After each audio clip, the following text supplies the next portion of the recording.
You know what I'm saying, dude? Shit. Alright. Well, I can't even hear shit on here. So maybe if I bump it up here. No, definitely not. Well, I'm out of fucking ideas. I don't know. Maybe I'm just like not good at this. Maybe I'll never get good at this. Maybe I have to work at McDonald's for the rest of my fucking life, man. Because that's kind of where I'm headed. Kind of don't want to, but I might have to. And no, that's too much gain.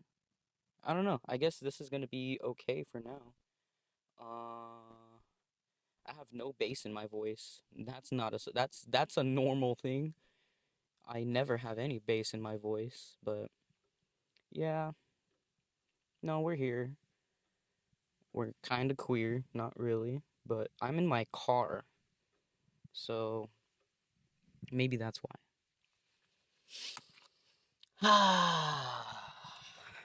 Yeah, yeah, buddy, we're here. We're live. Not really doing much. Just been chilling. Trying to not go crazy in LA, man. You know what I'm saying? It's been a wild time. It's been a wild I would say it's been a wild couple of weeks. But no, it's just been a wild fucking start to this month, dude. Like can we not I don't want to be that guy that's like, "Can we catch a break?" Am I ever No, can we catch a break? Like it almost seems like the only time we can catch a break is when something tragic happens. And even then it's like, well, fuck, like can't afford to take a break at that point. But you know what? We're in LA, so everybody's going to come together and make it a good time. But it's been a wild week, dude. You got terrorist attacks to start the fucking month off.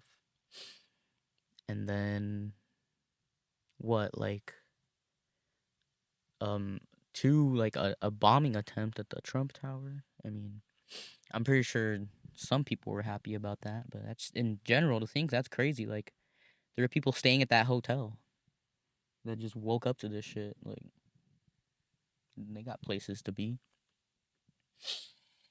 But yeah, like well, you're on this is the backyard show, by the way. This is designed to be a comedic musical relief to people. So but it's like you can't not talk about it. There's like so much shit going on. Like you kind of there's times you got to talk about it. Like I haven't done this show for months. I haven't done this show since last year. But I've been like anybody that's been like giving a shit, like they know I've been hitting them up and I'm like trying to get this shit together, but it's like, where's my I've put in the effort and I've yet to like keep the effort consistent.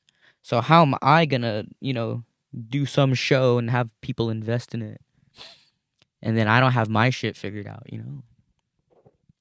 This is we can also curse here because we're just in our backyard. But, yeah, that's enough about me though. Uh, it is. Let's see. It's Saturday, January 18th. So that's how long we've been on hiatus. But it's nobody's fault but mine. Like I can't like blame other people either for like things not going smoothly. Like I have to just say, you know what? Fuck it. I have to just be the one to do it. Even if I have to record this shit straight to my phone, no video. Sorry. I liked having video. Honestly, that's the only reason why I kind of didn't want to do it anymore. Because I'm like, why not have a video up? But then episode 4 was just audio. The camera cut halfway. And I was having a bit of a problem myself. So it was just all around terrible video, terrible TV. So we're just gonna do audio for now, And the cool thing is I can do this kind of anywhere. Again, I'm just doing this in my car, still with the mixer hooked up and everything. But you know, we're gonna invest in some more equipment. I've been working again. Little old Barry's got a job now. Going good. I like it. I like working with the homies again, and it's always nice when you have a job like that. So enough about me. Uh, it's nice. So I'm learning new things and trying to still do comedy, getting better at that. Nonetheless, I've been booking more spots. I got a show at the Comedy Store March 13th. Oh no, 18th. March 18th at the Comedy Store in the Belly Room. Roast battle. Going against Nicole Dan. Going up against Nicole Dan. And it's going to be a good show, so you guys should hop on those tickets already. And I've been having fun. It's just, I've been doing it for I think 5 years now. And it's nice. Like, the time keeps creeping up faster and faster. And, I do my best to get up every night. Yesterday, I decided not to go up, but, it happens. You just hit a wall. Sometimes you can't, fucking stress too much about it. Um, Sorry, mom, but it's just like you gotta keep doing it. And it's like, I book a lot of musicians on this as far as guests go. A lot of just musicians and my friends that I hang out with. And this is kind of just a music based thing, but it's also just, we're artists and well, whether you like it or not, we're artists trying to do something, trying to get better at something, whatever it is that we do, whatever it is that, we like and that we're into. And we're doing our best. So looking for my water. I don't know where the fuck it went. I guess I had to open up a new one. No, I found it. But I forgot what I was even saying. But yeah, I've been smoking a lot of weed. See, I knew this was gonna be a hard uh take because, like I said, I'm filming this outside of my driveway, and the delivery people just keep coming and coming and going, and just like my father figures. Uh, but no, it's cool. My all my maternal figures ran away from me too, so no, we're having fun. It's yeah, I'm just fucking trying to trying to be better than I was yesterday. Every day I'm just trying to take that step forward. Anybody that, you know, may struggle with certain things may know it's, addiction is always the cause of a lot of desmadre, as you would say. So, that Amazon guy looks like a skater part-time. Full-time driver, part-time skater. Yeah. Well, but yeah, dude, we're just trying to kick back. So much shit going on. The world's on fire. Um, we're all just trying to stay afloat. And it's hard sometimes. Sometimes you don't have that support system, or you have a support system that you wouldn't expect, and you got to kind of just rely on not them, but just rely on yourself to recognize that. Like, a lot of my friends are more of my family than my family are. My family's more like kind of like my friends in a way. Whereas, we have group texts and stuff, but we don't really do the things that we say in those group texts. Whereas, my friends, like, we're more like family. Like, we kind of look out for each other, and we, just come together and not like that, but you know, because that's incest. But yeah, this was just where my mind goes. Like, a lot of people, you know, I would say they probably don't understand me and what I'm like going for and where I come from. But it's just like I know what I like. I know what I like and I know what I don't like. And what I like is music and art, comedy, acting, um, even graffiti. Graffiti's cool. I don't do it, but you know, you drive down the 101 and you see all the graffiti, and it's like, you know, it's still pretty cool. Like, I hope they find a studio one day. I hope the same way that I hope I find a studio someday. See, we're all living in like parallels, and yeah, that's just how it is, man. This is not listenable. I know for a fact. I know some of you have tuned out. Some of you are probably like, whatever, by the fifth minute, but we got another 50 minutes to go. So sit back wherever you're watching, or, you know, keep your eyes on the road. And yeah, this is the Backyard Show. And yeah, maybe one day I'll stop saying and. If you guys probably you can make a drinking game out of that. You'd be blackout drunk right now. So yep, dead air. I've been just, you know, trying to get up on stage, trying to do my open mics, doing more open mics than book shows, which is kind of how it should be. You know, I don't like it. I kind of hate it in a sense. Like, I'd rather do a show in front of an audience, but at the same time, it's like I'd rather also not bomb in front of an audience. Because if you bomb in front of an audience, that's it. Like, you're fucked. It's the worst fucking feeling ever. Bombing at an open mic though, it's like, whatever. Like, you'll probably see somebody worse than you, and if you don't, well, then you know where you're at. You know where you're at, dog. You know where you're at in fucking comedy, homie. Food, like, you don't know where you're at, G. But no, yeah. Huh. Gonna keep doing comedy until I get somewhere. And then one day I'll stop biting from other comedians. You don't know where you're at, G. But yeah. I I'd prefer doing that. I'd prefer doing mics at the moment than, you know, bombing in front of an audience and, you know, showing a comedian or a booker that I'm not about it. But when it comes to roast battle, like, it's different. Like, you kind of gotta just go up and do it. Like, you gotta spit it. Whatever the fuck you write, whatever comes to mind, you gotta spit it, and that's the only way you're gonna get better.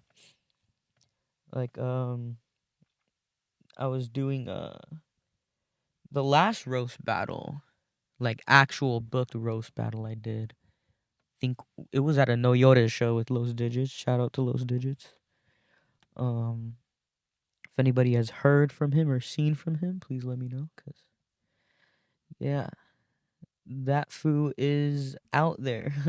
But no, he's in the Inland Empire, and but the show is in Palm Springs, and we rode there with another comic that was on the bill, and it was honestly like one of those moments where I'm like, shit, I don't know if this is even gonna work, because as you know, he booked it the day before. Well, he booked me the day before. I guess a lot of people dropped out because they weren't down to go to Palm Springs. But that's just the type of comics we are, dude. We just fucking roll up. We don't give a fuck. We do our thing. We did, and yeah. So that's kind of what we did. We pulled up and we just, you know, I wrote. I was writing with um Ash. I was just gonna say her name, but shout out to Ash Casanova. another comic, another good friend. Uh, we went, and I think she was judging. I was battling, and I think she hosted the what the stand up portion of the show too. So yeah, and we were just writing because I didn't prepare anything. I honestly didn't even see who I was battling until we were on the way there. So like just like pictures and stuff. So we're just like writing ideas and like bouncing them back off and trying to like think of stuff like I got to set up. I need to punchline whatever. And I honestly think it's a very underappreciated. Well, I don't know where anybody else lies on it, cause if you're watching a roast, almost all of those jokes are written by writers, comedy writers, and it's not something where it's like, if you see Greg Giraldo going up on stage doing roast jokes, you can count that he wrote most of those, or somebody helped him with an angle, or somebody gave him a punchline. At the end of the day, he's writing all of those. And if you see somebody like Rob Gronkowski going up, I mean, he probably could write jokes for SNL, but as far as writing jokes for a roast, I'm pretty sure he was given jokes. So when it comes to roast battle, I don't know. I think writing with someone and or bouncing off your ideas off of other people, whether they're comedians or not comedians at all, it's very important. It's very crucial. Um, I don't know if the same thing goes with music. I feel like a lot of my ideas I kind of keep to myself until like practice. Some ideas you don't even tell anybody. Like they're just yours. Like you're just like, oh, but I'm scared. I don't want to show it to anybody. And then it could be like probably one of the best songs the band's ever written. But I know I like kind of just keeping things in the pocket. But I don't know. Call me a fucking hack, cause I kind of am. No, but no, yeah. So like, I think it kind of speeds. You know what it does? I think it speeds up the writing process in a way. Like, cause you're accelerating it. You're not using ideas that, of course, you wouldn't have thought upon your own. So no, I think it's a good thing. And so, anyways, enough about my expertise. Um, we pull up, we hop out, go straight to the show, and I think there was what, three battles maybe. Um, maybe I think there might have only been two judges as well, or three judges, but well, three judges is normal. But I don't know. It was a while ago, and I was very high. It was one of those you can smoke weed in this venue situation. Kind of like the green room, well, how the green room used to be. Um, I love that place though. Shout out to the green room on Ventura. I actually don't mind the no more smoking rule because I getting too baked before you go up is like it's almost like a blanket because it's just like, well, I'm too high to feel this bomb, and everybody else is gonna think it's funny no matter what. So, no, but it's cool. Like, I like that venue. So whatever they gotta do it, and we can still. I feel like it's gonna challenge everybody. So like, hey, no more smoking, dude. Like, get your shit together, do your shit.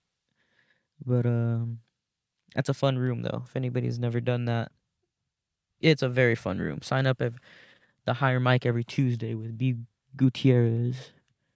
Um, I'm just here putting everybody on game, dude. Like, you ain't gotta fucking pay me, dude. I just like to do it. Like, this is just what I like to do out of the goodness of my heart. And so as I was saying, I just jerked myself off for a good second, but yeah. Um, so we do this shit.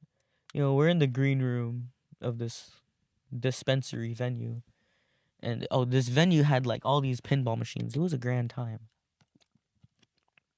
I didn't use any of them, but it was just nice to see. They had a Sopranos pinball machine. I was like, boy, This is sick. And yeah, I don't even know what I was gonna say right there. I'm pretty sure the caption's gonna say boing. I just made up a new word out of running out of breath. And so yeah, and the the show went better than I think anticipated, despite the call offs and you know the last minute stuff. But like we kind of made it work in our favor. And the comedians that went up were all very good. Everybody there was nice. It was actually a very fun hang, very fun short hang after.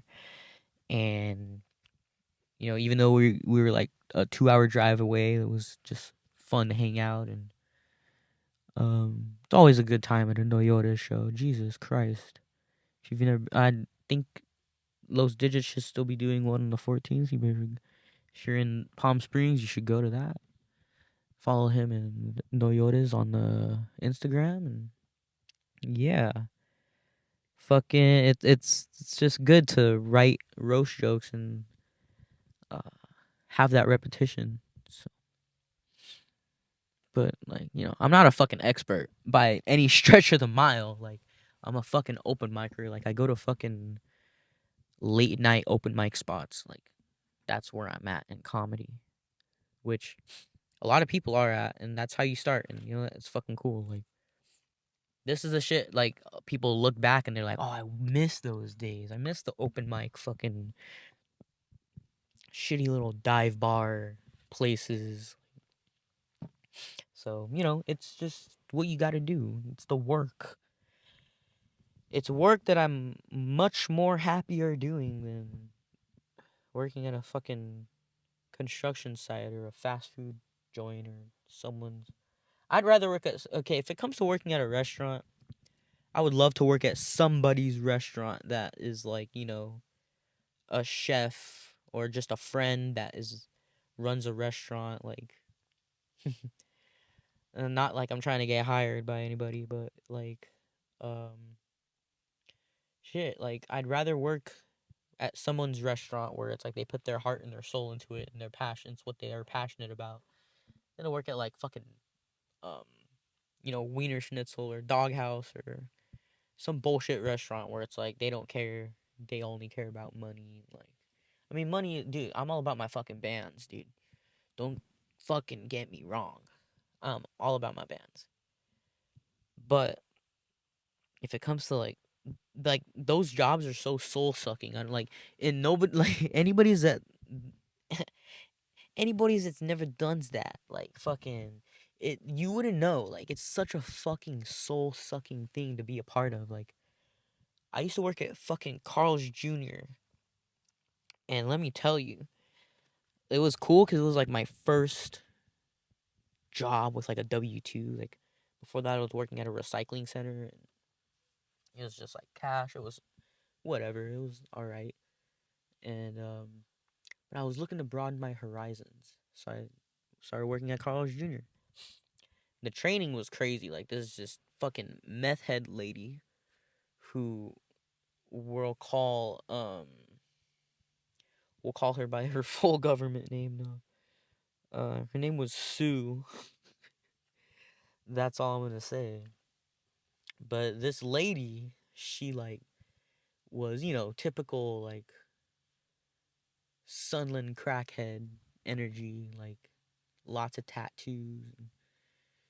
She showed me the way. She showed me the way of the drive-through, basically. And I'm not like punching down on her. I'm just describing her. But she, she did her thing, and it taught me a lot. It was, she toughened me up in a way because I did really good, and they transferred me, and they gave me a full schedule and all this and whatever. But um, she was like really proud of me. She was like happy for me in a way. So, but it's funny because years later, I'm gonna pause the story.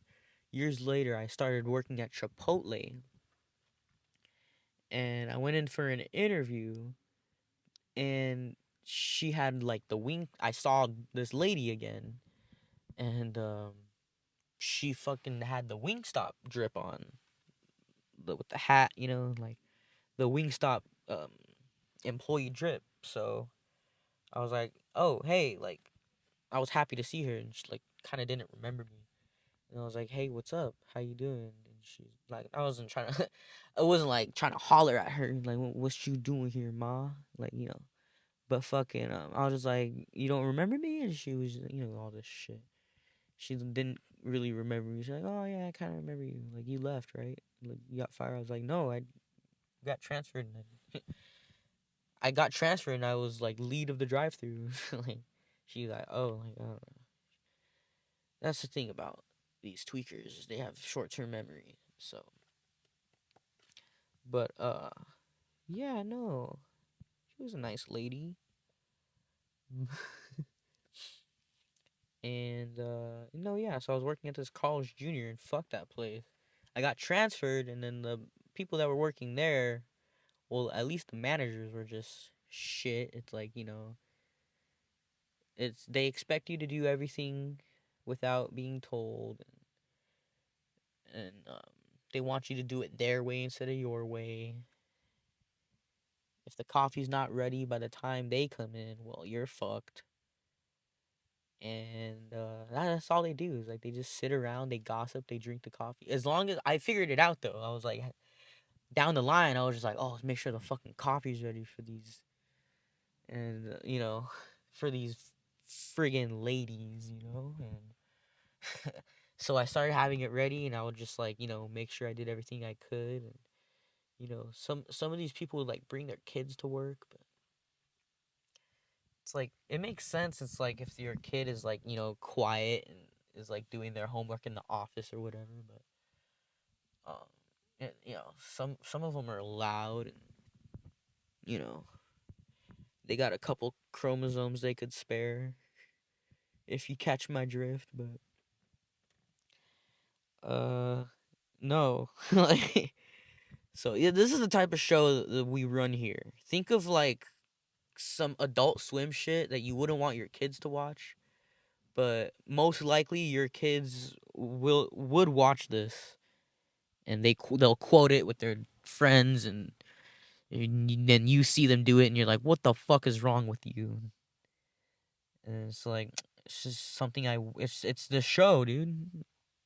It's the backyard show, and yeah, not that I'm intentionally like trying to market this to kids. Like, obviously not. Like, what? It's not like It's not like I don't. It's not like I say it's an all ages thing. In some shady backyard with Nas tanks everywhere. It's not what we do here, ladies and gentlemen. We bring musicians and comedians here to talk shit and have fun and talk shit about other people, and then you guys get to figure out who we're talking about. Um, One thing I've been noticing about again, like I say, I'm an open micer. You know, if you talk to anybody in the comedy scene who's actually somebody, they feel one of two ways about open micers. They're like, these guys are fucking losers, degenerates, and they are where they belong. The other side is like, some of these guys are pretty cool, and I wouldn't, maybe I'll bring them on the road, maybe I'll hang out with them, but there's two sides of this shit. But respectfully so, because a lot of us are just deranged and crazy and like hard to love, and so it's weird. Like, a lot of I like I hate on a lot of people, and I love a lot of people, but like there's certain people that deserve the hate, and there's some people I hate where it's just like, how are you like doing better than most of us? Because I see open micers who are like, wow, this guy is fucking amazing. And you go on their page, and they have some spots, they have some clips, and it's like, yeah, this guy's fucking good. And like, I want to do a show with this guy. And then there's some people who have like over like 10,000 followers, and then it's just them doing crowd work, talking shit to people who are there to have a good time. Like, it it's one of many things that people always like talk about, but that's one thing where I'm just like, wow, I gotta just get it together, because and at least do me and be myself and gain a following that way, because I'm a nice guy. I was assaulted last week, and I said, you know what, I deserved it. It was my fault that I turned my back on this fucking piece of shit. It was my fault. All right. So I'm going story to story, but I was at this this wasn't a backyard show. It was actually a venue show. It sounds like something that would happen at a backyard show, but it would, these things happen all the time. And so we're at the Regent there to see Bill Scosby and Cerebro Negro, Concrete Jungle. Shout outs to all them. Jesus Christ. They all that was just a show. If you weren't at that show, you missed out, and it was free. So, and I've seen Leftover Crack at that place, and it didn't get as packed as that show did that night. So, and so the first band goes up, Spare Change goes up, and they're a good band. They've been around for a while too, and they the show started, and the the pit goes, and there's just that guy. There's always that one fucking guy who's like drunk as shit, and he's fucking with everybody. Like, he was going around in circles, just like crowd killing. Like, if you don't know what that is, he's just like punching people who are just standing by, trying to drag him into the pit. Some people go, and so he decides to drag me into the pit because he sees me. He goes around a couple times, sees I'm not getting in, but I'm not really doing any. I'm watching the band at the edge of the pit. I'm aware of what goes down if you're standing there, but so the guy pulls me in, but he drags me by the sleeve. Like, it's one thing if you grab somebody like around the neck, and I know that sounds weird, like that sounds even worse, but like I've been grabbed where somebody will put their arm around my head, like as if, like, how people headbang together, they do that, and then that I'm like, okay, because it seems more endearing. And anytime somebody does that, I go in the pit with them, and it's like, it's a good time.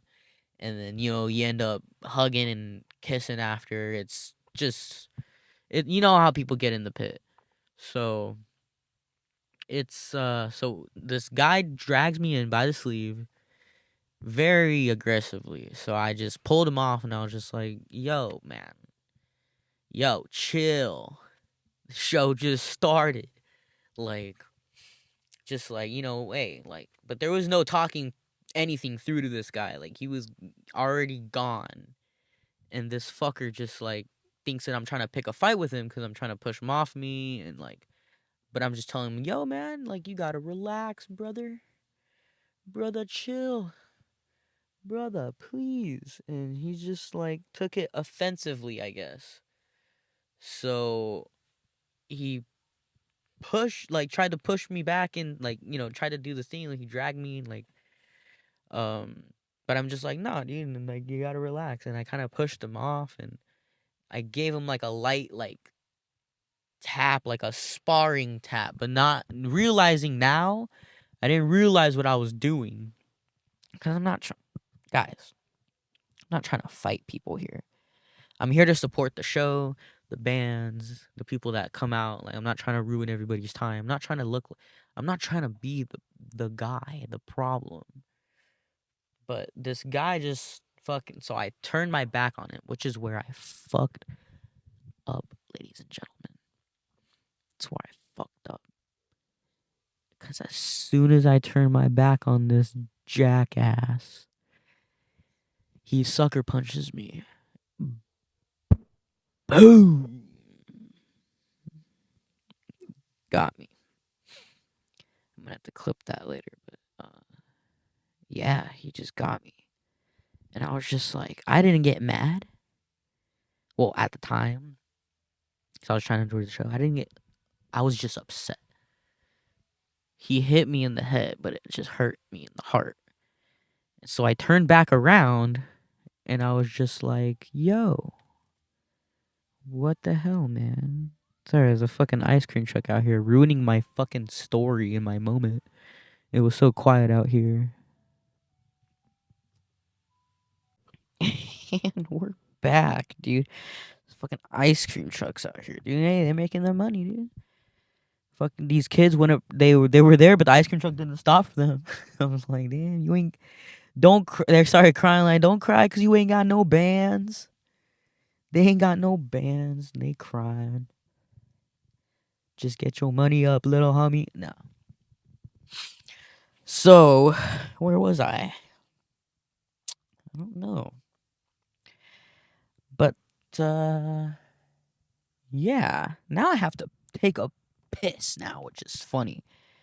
So yeah, we're gonna go do that, and then we'll be right back. And we're back again.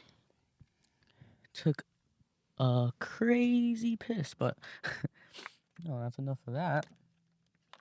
Yeah. No, one day I'll find a nice studio where we'll have no interruptions. We can smoke as much as we want, do edibles, do acid, have strippers, fucking. We'll have strippers doing fucking backflips in there, dude. Fucking. It'll be a good time.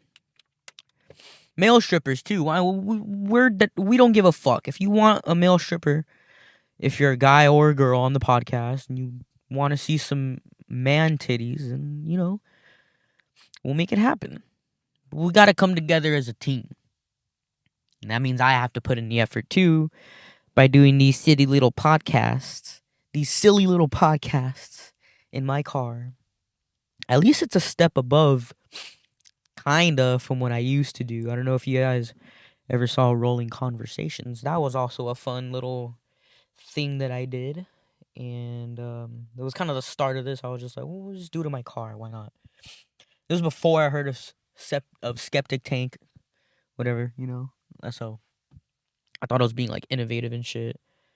But no, yeah, this is just what we're gonna do. Because hey, somebody will listen to this. I know it's a downgrade, but it's an upgrade. Because, well, we're keeping the show alive. It's kind of just me and you and whoever else is listening to this. And, maybe you're on your way to work. Maybe you're doing DoorDash. Maybe you're trying to write, which, I don't really have a set subject for this. This is kind of just me ranting today. Just rants by Barry. And, I'd like to get in touch with some other guests. We could do this in the car. I have room. I just we're gonna get another mixer where we have more versatility and we'll be able to go anywhere. It's like a travel mixer. So I could just keep like a pocket generator, some batteries, and that shit'll run. We don't need it running longer for 3 hours. Shit, if it's real good, 2 hours, 2.5, maximum 2.5.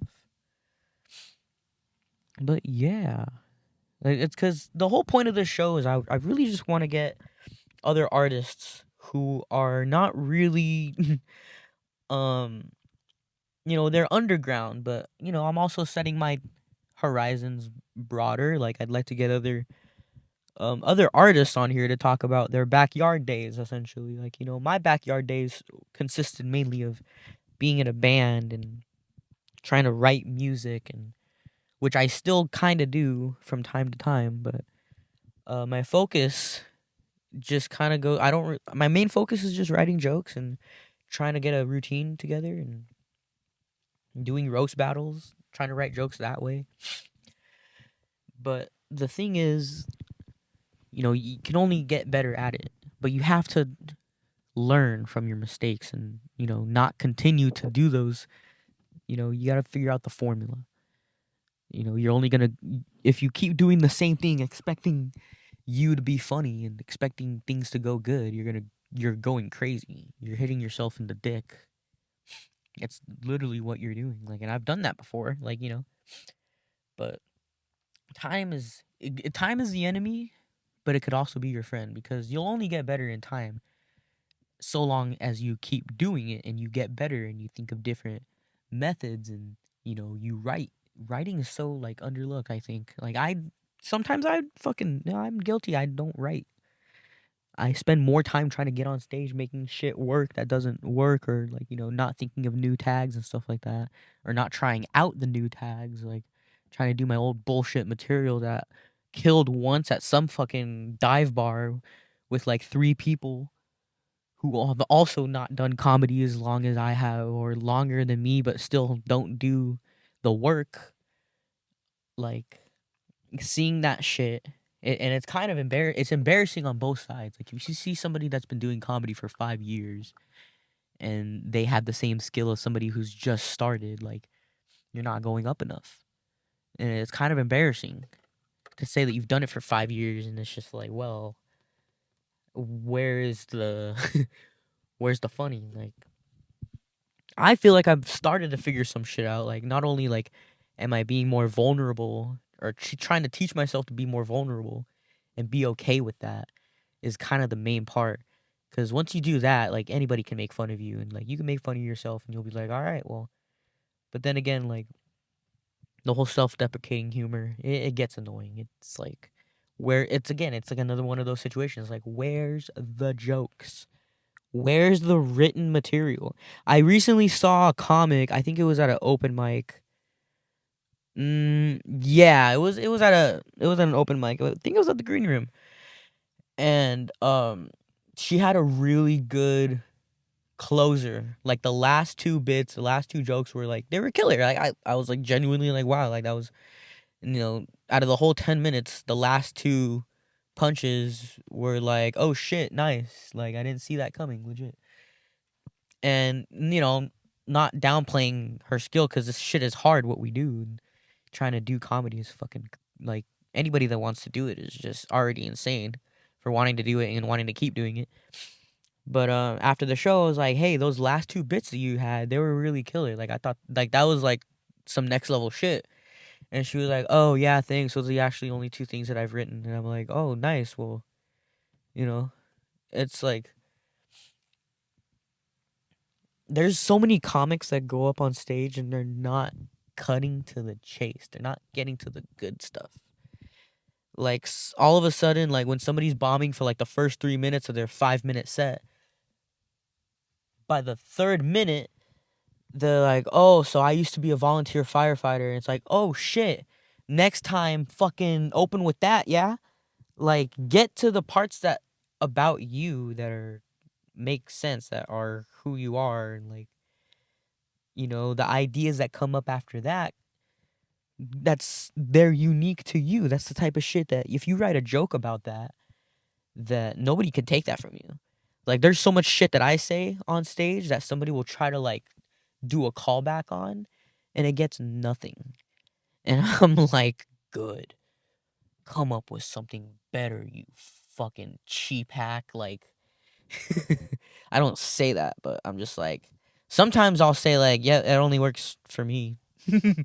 you know, I'll take my glory, but no, like it's just some things are so unique to you that only you can like say it. Only you can tell your story. Like it's essentially what it comes down to. And comedy is all about telling your story. Whether it's funny or embarrassing or raunchy or maybe it's something a part of you that doesn't exist anymore because people change and we grow wiser out of experiences like this and you make fun of shit like that because that's what comedy is. Comedy is tragedy and time. Tragedy plus time equals comedy. But yeah, I'm just here in my car. You can probably hear the dogs going off. It's a normal day here. The fires really didn't affect us. everybody in the San Fernando Valley, like we're kind of safe from the fires. Like, man, I know people in Encino and Tarzana that evacuated West Hills, unfortunately, and but those fires were serious. I here I joke around a lot. I get it. I'm a dick. It happens. I'm retarded, dude. Like, dude, this is spot. I'm fucking retarded. I am one chicken nugget short of a 4-piece Happy Meal. And definitely there's a girl toy in there when they asked for a boy toy. So, it's I say a lot of stupid shit because it's just where my mind goes. Like, if you've heard any of this, if you've heard any of the older episodes, you probably could get a glimpse of it because I'm also trying to focus the podcast on the guest, not me all the time. Like, this episode is kind of just me because I'm trying to get this shit going again. Like, this podcast is like a car that's just been sitting out, and I've just been like, I gotta get that car fixed, and this is me changing the battery. So, all right, like, I'm trying to get some life into this shit. And hopefully I say something that makes you just be like, you know what? This dude's spitting. Maybe I'll go see him live and see what he's really about. Cuz if you see my okay, if you see my material, if you go through whatever I've posted, but if you also see what I've been working on, like, and trying to, like, make a routine and trying to write jokes, a lot of my shit is just, like, downright absurd. Like, just my point of views, and you know I'll say it. I'll say shit that has half the room silent and half the room just dying of laughter.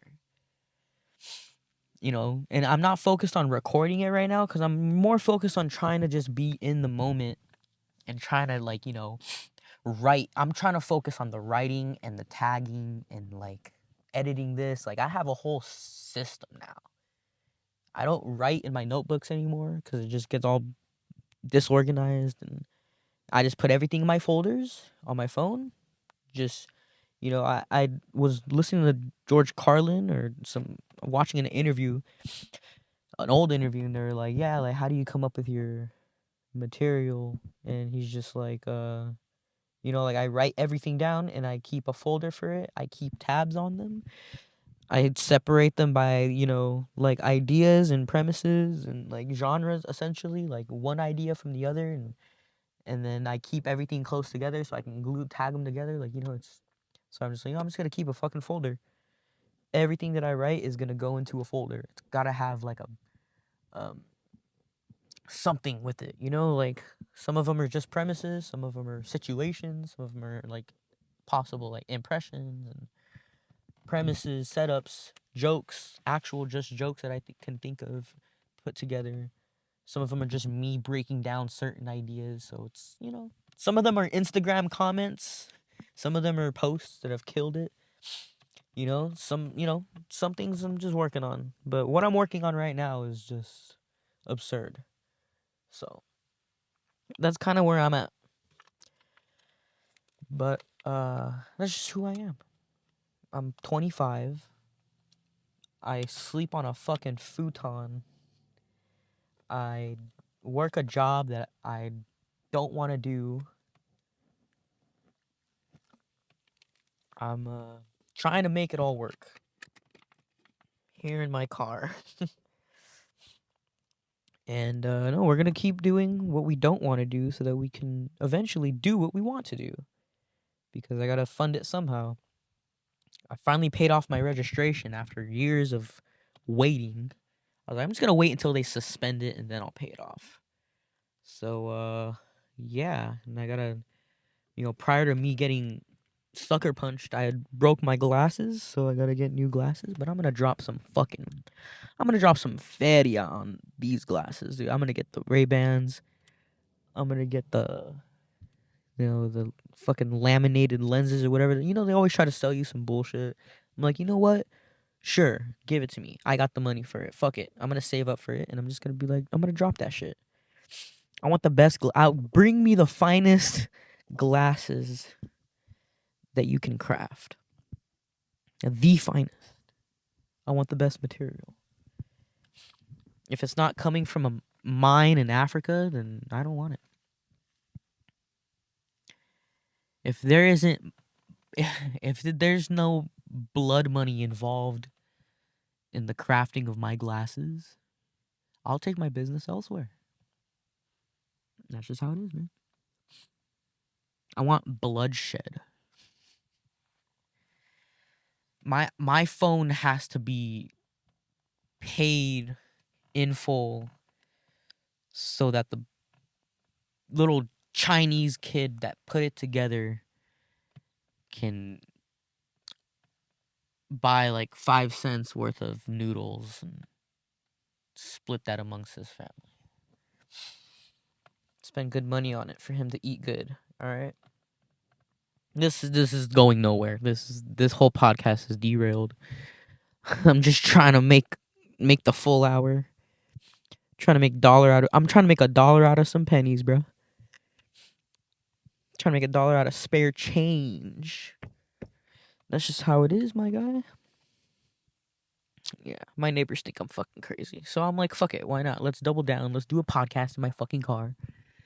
And hey, if they want me to stop, if whoever wants me to stop, they can just donate to me.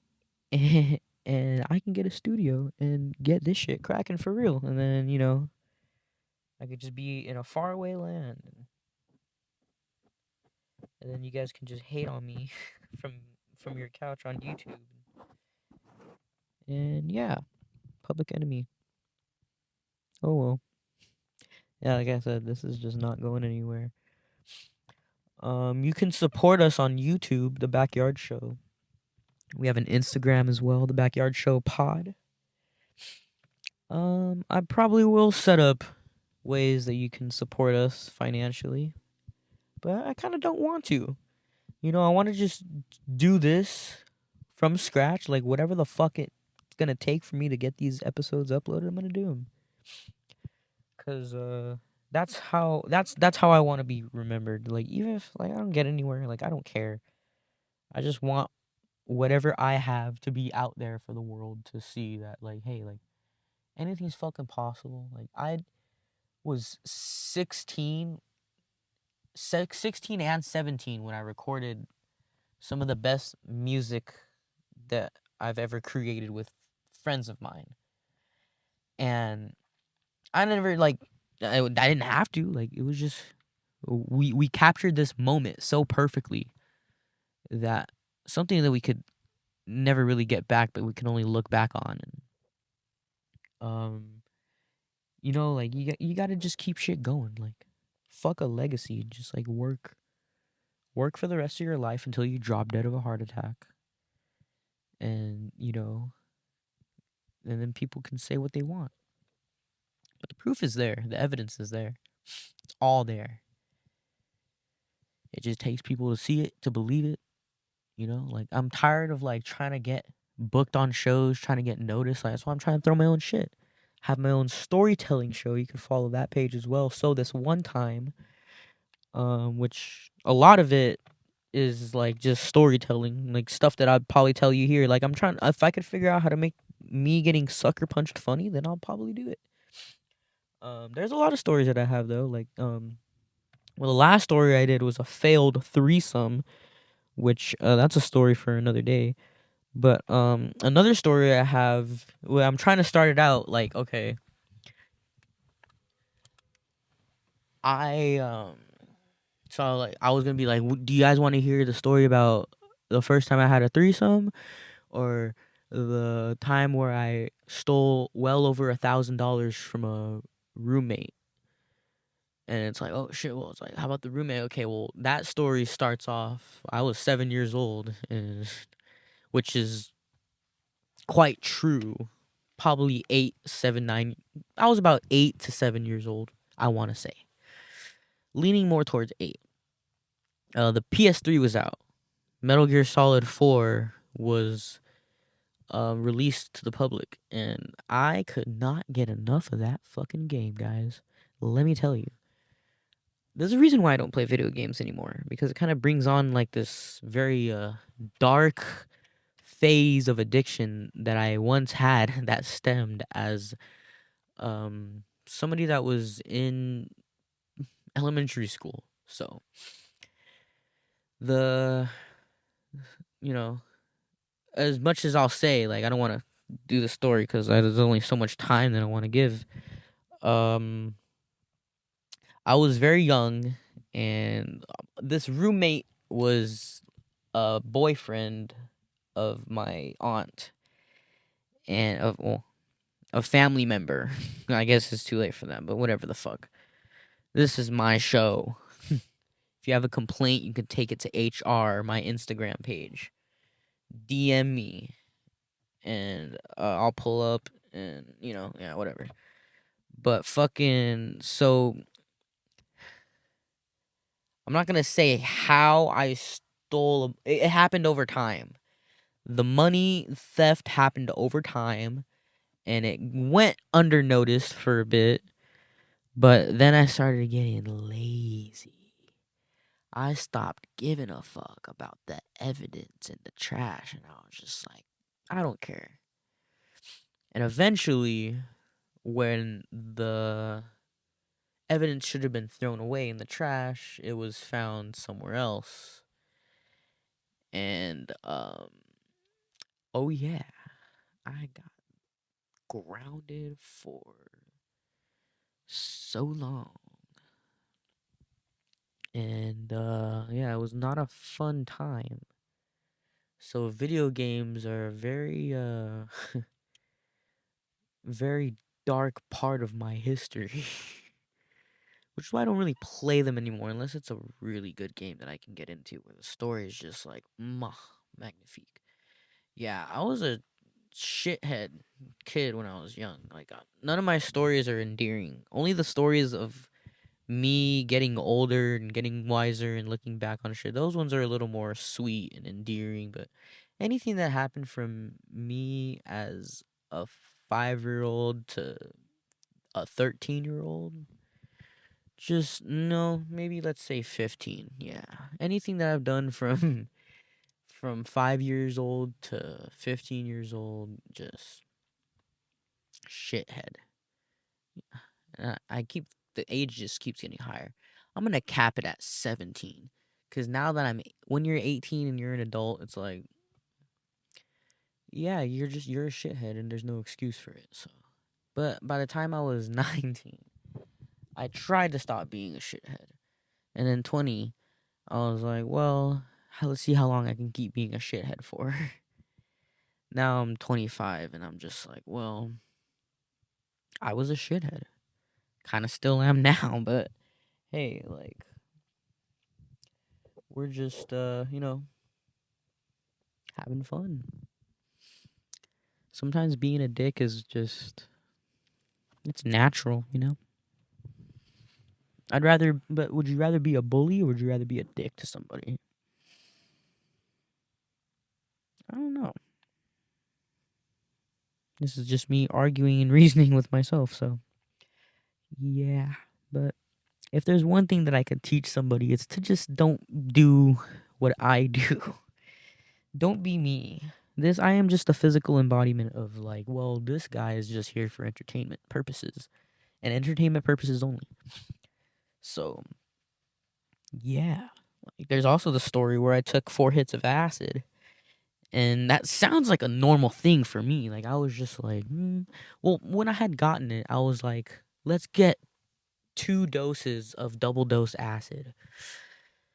Do the math, and that's 4 doses, my friend. So, yeah, the guy who sold me the acid is no longer with us, but his spirit is with us, and I think about him all the time. It's one of those experiences where I'm glad that I had it, even though it fucked me up. Definitely fucked me up. I definitely the acid use over the years. When I look back on it, holy shit, guys! I don't know what the fuck I was thinking back then. So it started, well, I don't really got much time left here, but the acid started when I was like 16. I tried it once and I just loved it. I just heard so many good things about it. I never heard so many bad things about it. And I was like, you know what? I don't care. I want to try this. So I did. I found some acid. It was given to me by a wizard. I've told this story on this show before. But yeah, and it was probably one of the most profound experiences of my life. And it was during the time when Balance Code was just starting and we were writing, like, we had like 4 of the original songs written. So it was a fun time, and it was at the height of me being a fucking knucklehead in high school. So the day I got, it's funny, the day I got that acid, this part of the story I never told. Um well, I had busted an all-nighter prior to going to the show where I found that acid. When I say that is because I don't remember where or why or what. Um Again, I was a shithead little pill junkie kid who wanted to be in a rock band that just ended up just getting carried away. And so what I did is I found some pills. I was being a little rat, just going through everybody's medicine cabinets, and I find these silly little pills, and they were muscle relaxers because I looked them up, and I took a bunch of them. I even like snorted some of them, and I just wanted to see what they smelled like, and they smelled good, and it was they were good. They were good muscle relaxers. I'm not gonna say the name, but because I'm ashamed of that, and not stealing pills from my family members, and well, my grandma specifically. But I don't know why people don't keep their pills locked up or something, but that's just my point of view, guys. I'm not the fucking criminal here. Um, no, but yeah, I just so I got pilled out, went to meet my girl at the time, the next, and started throwing up everywhere all over her front yard. And we both thought it was just like normal or whatever. And, like, we're both fucked up in the head. So I throw up a lot. I get some water in me. Throwing up nothing but fucking ramen noodles. It was a sight to see. So her mom drops us off at this house for a show. It was, she knew what we were getting ourselves into. We were like, yeah, we're going to a show. It's gonna have bands in someone's backyard, and it's the coolest thing ever. So yeah, we went, saw all the homies there, and I decided to get into the pit with another homie of mine, and he knocked me down so hard that I had to get out of the pit, and I just threw up again all over the place. It was just I was inspired by other people in the scene who I've become very close friends with, and I thought this shit was normal. I thought I was a fucking hero. I thought I was like I was just, this is just what we do. So I throw up everywhere, and I guess I don't know if I'm not feeling the muscle relaxers anymore. I mean, I had stayed up 24 hours prior snorting all these shits. And thank God I don't fucking do this shit anymore. God, all I do these days is I smoke some weed. I was gonna say smoke. I smoke a lot of weed. I smoke a fuck ton of weed. I don't drink. I'm actually counting the days of my sobriety. I believe I'm at 25. Let's see if I can see. Oh, I can still record. And yeah, ain't that fucking swell? It's been 28 days since I've had a drop of alcohol. And, all I do is I smoke a fuck ton of weed. I do mushrooms. Still do acid here and there. I'm coming up on a communal trip soon. So, yeah, I try to chill out because I'm a fucking, like, I went too hard. I wanted to be that guy. So I became that guy for a bit, and I do not want to go back to that. I'm trying to just go up from here, and, you know? I'm not trying to find God. I probably need Jesus, but, you know, that's why I have this podcast. That's why I'm just screaming into the void, basically. Just, um, whatever happens to me is just, this is my story, and I'm sticking to it. So, yeah, and then I found this guy who was selling dabs, and I was like, you know what? This guy probably has some fucking acid. So I asked him. He did. It was just meant to be. And yeah, and I told that story on another episode, so you guys can go watch that. But no, yeah, I am 100% off of pills for the meantime, and I just do natural medicine. That's all you need, baby. Natural medicine and some talk therapy, and you could fucking take on the world. Uh, One day I'll get out of therapy. But that's a story for another day. You guys, if you guys have been still listening to this shit, I don't know. You must be high. You must be tripping on something. So, follow us, support us. We're gonna keep doing this, even if it's just me in the back seat of my car doing this in front of all my neighbors. Well, then that's how it's gonna have to be for a bit. That guy is riding a bike. So, yeah. Hopefully I didn't scare anybody away. But you can come see me at the Comedy Store, like I said earlier. March.